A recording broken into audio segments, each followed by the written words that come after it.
جتنے بھی پرابلمز آنے والے ہیں ان کے جانے کے بعد، تو ان کا بیٹا ہمیشہ باپ کی اس نصیحت کو یاد رکھے گا، اور یہ چیز اسے مشکلوں سے لڑنے کی سخت دے گی، اوکے، اس کو اسٹرینتھ دے گی.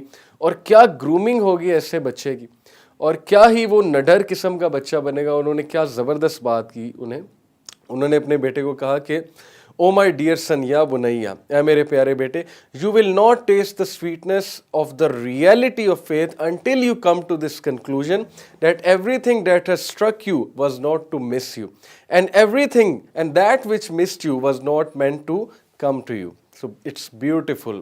اگر ہم اس کو اردو میں ٹرانسلیٹ کریں تو انہوں نے کہا کہ اے میرے بیٹے، تو تب تک ایمان کا مزہ نہیں چکھے گا، ایمان کی سویٹنس کا مزہ نہیں چکھے گا، جب تک تو اس کنکلوژن، اس نتیجے پہ نہ پہنچ جائے کہ وہ چیز جو تجھے سٹرائک کی ہے، جس نے تجھے ہٹ کیا ہے، جو تیری طرف کوئی تکلیف آ گئی ہے، it was not to miss you, اس نے تیری ہی طرف آنا تھا، اور کسی کے تھرو وہ نہیں آئی ہے، اس نے آنا تیری طرف تھا، بندش کی وجہ سے نہیں آئی ہے، بلکہ اس نے تیری ہی طرف آنا تھا. اور وہ چیز جو تیری طرف نہیں آئی، اوکے، اور جو تجھے نہیں ملی، یعنی کہ کچھ تو اچیو کرنا چاہتا ہے اور وہ چیز تجھے نہیں ملی، تو it was never meant to be for you, وہ چیز تجھے ملنی ہی نہیں تھی.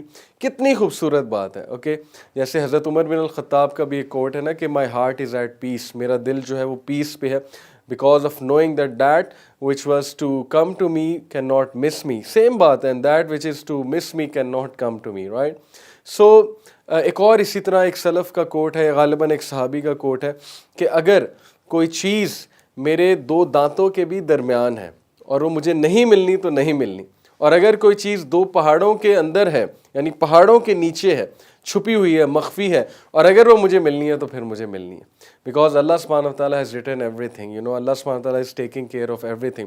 تو پھر عبیدہ ابن صامت نے یہ زبردست حدیث کوٹ کی اللہ کے نبی صلی اللہ علیہ وسلم کی. He said that know that the messenger of Allah صلی اللہ علیہ وسلم said that the first thing, that one of the first things that Allah created was the pen. 50,000 years before He created everything. So how beautiful it is. وہ اپنے بچے کو ترغیب دے رہے کہ اس پر ایمان رکھو، اس کنکلوژن پر پہنچ جاؤ بیٹا، تمہاری زندگی آسان ہو جائے گی. Okay, so imagine a world where we don't complain, اور انسان اتنا صابر ہو جائے کہ فرشتے بھی اسے سلام کریں، فرشتے بھی اس کی اسٹرینتھ کو دیکھ کے اس سے انسپائر ہوں. اور کچھ لوگ ایسے موجود ہیں آپ کے ارد گرد، آپ دیکھیں گے کہ ان کے ساتھ بڑے سے بڑا حادثہ ہو جاتا ہے لیکن ان کے منہ سے شکایت کا ایک جملہ بھی نہیں نکلتا. یعنی اللہ سے شکایت تو سوال ہی پیدا نہیں ہوتا کہ کبھی انہوں نے زندگی میں کہا ہو کہ اللہ نے میرے ساتھ یہ کیوں کیا. وہ ہمیشہ نادم ہوتے ہیں، ہمیشہ وہ توبہ کرتے رہتے ہیں کہ میری ہی خطا ہے، میری ہی خطا ہے. یا کوئی بہت بڑا حادثہ ان کے ساتھ ہو جائے جو وہ ایکسپیکٹ نہیں کر رہے تھے، اس پہ بھی وہ صبر کرتے ہیں. انا للہ و انا الیہ راجعون.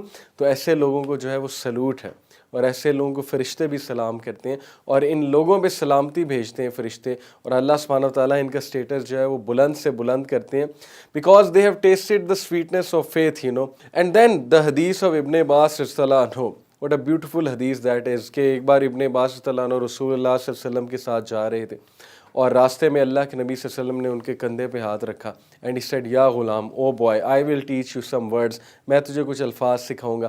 اور پھر وہ پوری ایک لمبی حدیث ہے جس میں انہوں نے، اللہ کے نبی صلی اللہ علیہ وسلم نے ابن عباس کو کہا کہ اتق اللہ، بی کانشیس آف اللہ، اللہ سے ڈر جا، جان لے اللہ ہے، اور اللہ، یو ول فائنڈ اللہ بیفور یو، تو یہ دیکھے گا کہ اللہ نے تیرے تمام معاملات کو اپنے ہاتھ میں لے لیا. جب مانگ اللہ سے مانگ، جب دعا کر اللہ سبحانہ وتعالیٰ سے دعا کر، اللہ سے ایکسپیکٹ کر، اور جان لے کہ اگر کوئی چیز تیرے حق میں لکھی ہے تو پہنچ کے رہے گی، چاہے پوری دنیا جمع ہو جائے اسے روکنے کے لیے، اور اگر اللہ نے کچھ نہیں لکھا تو چاہے پوری دنیا جمع ہو جائے اس کو دینے کے لیے تو نہیں دے سکتی.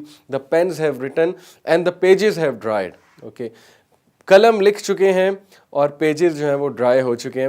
سو what the believer says, what do you get from it? The believer says آمنت باللہ و رسولہ، اور دا بلیور سیز کہ I am content, I am happy with the decree of almighty اللہ سبحانہ و تعالیٰ. And then some people they are getting worried over these things کہ مجھ پہ کسی نے کالا جادو کرا دیا ہے، مجھے نظر بد لگ گئی ہے. اوکے، نظر بد حق ہے، کالا جادو حق ہے، ہو جاتا ہے، حق سے مراد ہے کہ یعنی ایگزسٹ کرتا ہے. But do you ever even think that Allah is stronger than black magic? Way more stronger. Allah is stronger than that magician who is causing black magic. Allah is stronger than all the shayateen. Allah is the Rabb of all the shayateen. Allah subhanahu wa ta'ala is way more stronger than evil eye. کیا ہم نے کبھی اس طرح سے دیکھا ہے؟ کیا اس طرح سے سوچا ہے؟ تو جب ہم نے اس طرح سے نہیں سوچا تو پھر ہم پریشان ہو جاتے ہیں، لیکن اگر ہم صرف یہ سوچ لیں تو ہم کتنے ریلیو ہو جائیں گے۔ ہمیں اللہ سے مدد مانگنی چاہیے اور ہمیں اللہ پہ توکل کرنا چاہیے، ہمیں اللہ کے ناموں کا ذکر کرنا چاہیے، ہمیں اللہ سبحانہ تعالیٰ کے ناموں کا ریفرنس دے کے دعا کرنی چاہیے، قرآن مجید کی تلاوت کرنی چاہیے اور صرف اللہ سے امید لگانی چاہیے، اللہ پہ توکل کرنا چاہیے۔ اور ایک اور حدیث میں آتا ہے نا کہ شیطان کو کریڈٹ نہ دو، کیونکہ شیطان بہت خوش ہوتا ہے۔ جب ایک صحابی کو ایک بار ٹھوکر لگی تو اللہ کے نبی صلی اللہ علیہ وسلم نے ان کو سمجھایا کہ تم یہ نہ کہو شیطان نے ٹھوکر لگوائی، بیکاز ہی سیڈ کہ شیطان نے لگوائی۔ اللہ کے نبی صلی اللہ علیہ وسلم نے کہا کہ سے بسم اللہ، دیٹس اٹ، بسم اللہ کہو گے شیطان سکڑ کر مکھی جیسا ہو جائے گا اور تمہیں افیکٹ نہیں کرے گا۔ جتنا کریڈٹ دو گے، جتنا اس کو سر پہ چڑھاؤ گے، اتنا وہ اسٹرانگ ہوگا، پھولا نہیں سمائے گا۔